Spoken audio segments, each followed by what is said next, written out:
Welcome to This Explainer. Today, we're unpacking an absolutely fascinating mystery about human behavior. Have you ever looked at someone who's just trapped, maybe in a miserable job, a toxic relationship, or even a completely dysfunctional community, and you just wonder, why on earth do they stay? I mean, from the outside looking in, the exit door is wide open, but they don't even try to turn the knob. Well, today, we're looking closely at the deeply human journey behind the facts. We're exploring a psychological concept that completely changed the way we understand each other, and then, get this, 50 years later, changed everything all over again. So why do we stop trying, even when a way out actually exists? It's a deeply, deeply human question, right? We're often so quick to judge people who seem stuck. We throw around words like lazy, apathetic, or say they just lack willpower. But what if staying stuck literally has nothing to do with weak character? What if it has everything to do with what the environment has systematically taught our nervous system? Okay, let's really dive into this. It brings us to a concept called learned helplessness. This is the phenomenon where humans or animals stop trying to escape painful or difficult situations simply because their previous experiences taught them that their actions have absolutely zero effect on the outcome. This one definition explains so much of our world. It explains the burned out employee who just completely stops speaking up in meetings. It explains why entire communities might just accept broken, corrupt institutions like they're the weather, something you just have to live with rather than try to fix. But to truly grasp how this works, we really need to go back to where the discovery began. Which brings us to the accidental discovery in Philadelphia back in 1967.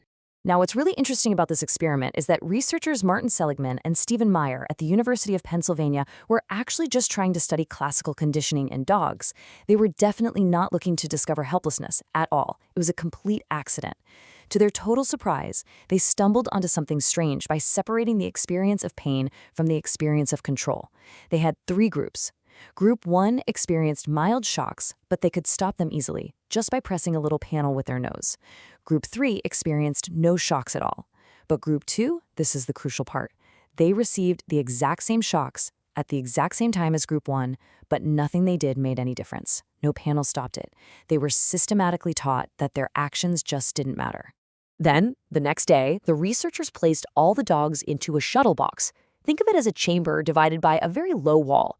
To escape a new shock, all a dog had to do was just hop over that little wall. The dogs from Group 1 and Group 3 figured this out almost immediately and jumped right over. But the eerie, really unsettling finding was with Group 2. Most of those dogs never even tried to jump. They just lay down and took it.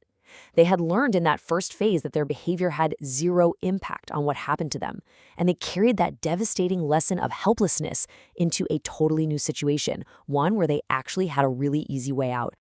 Escaping the lab, we start to see the real human toll.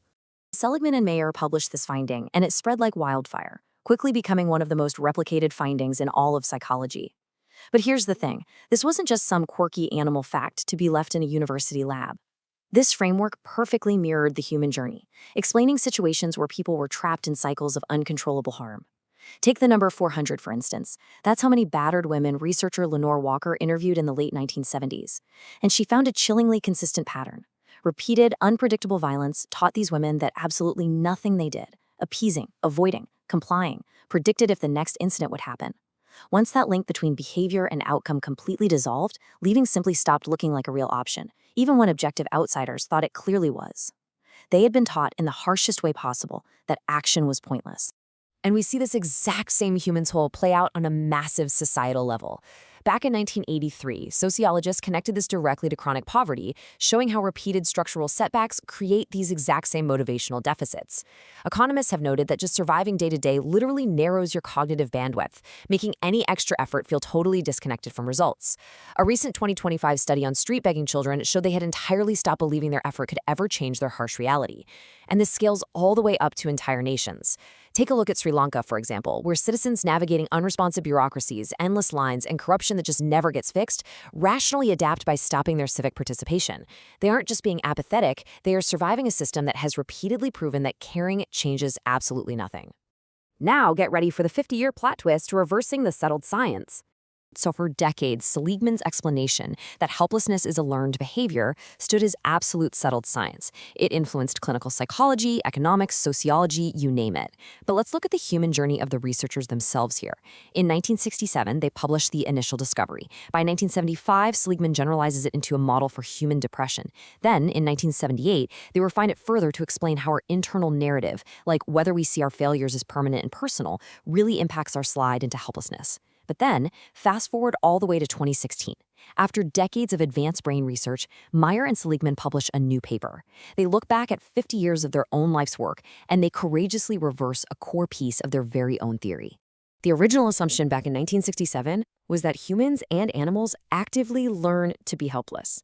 But the 2016 reality, revealed by modern neuroscience, it's the exact opposite. Passivity is not learned. Shutting down is actually the mammalian nervous system's biological default when facing prolonged, uncontrollable events. What we actually have to learn is control. The brain science behind this is just incredible. When we experience that our actions actually change outcomes, our prefrontal cortex literally develops the capacity to detect that connection. It actively reaches down and switches off the brainstem's default setting of passivity. So when cages, abusers, bad bosses, or broken bureaucracies take away our ability to control our environment, our brains aren't learning some brand new behavior. They are simply being stripped of the learned expectation of control, and they default right back to shutting down. Helplessness isn't a character flaw, guys. It's literally a default biological setting. And this brilliantly illustrates the workplace black hole and how we end up manufacturing helplessness. Let's apply this powerful new neuroscience lens to the modern office. It's a place that frequently operates like a total black hole for human effort, unintentionally manufacturing helplessness all the time. Workplace researchers are finding this everywhere right now. Think about the whole quiet quitting trend or widespread disengagement. A major study across Chinese and Korean organizations actually identified something called innovation-targeted helplessness. This is when employees abandon new initiatives, not because they're lazy, but because all their previous attempts at change just fizzled out into nothing. Centralized, rule-heavy cultures where decisions are made miles away from the actual workers completely strip away autonomy. And leaders who react unpredictably, praising your idea on Monday and then totally trashing that same idea on Friday, they break that critical mental link between effort and outcome. So if you're a leader watching this explainer, the research is basically shouting at us to stop asking, why isn't my team more proactive? Honestly, that question totally misses the biological reality of what's happening. Instead, we need to ask a much more uncomfortable question. What has my team's experience with initiative actually taught them? Have their best ideas just vanished into a corporate black hole? Have reasonable risks been actively punished? Because if so, their disengagement is actually a perfectly accurate reflection of the environment that you've built. But there's good news. Let's talk about rewiring for control and how to actually override that default setting. If passivity is the default and control is what actually has to be learned, then we can absolutely consciously override this biological default setting. We can rewire ourselves and our teams for control. The most empowering takeaway here for the human journey is lifting that heavy burden of guilt. The way out of a rut isn't just gritting your teeth and using willpower. It's not about watching a motivational pep talk. It's about accumulating what psychologists call direct, repeated mastery experiences.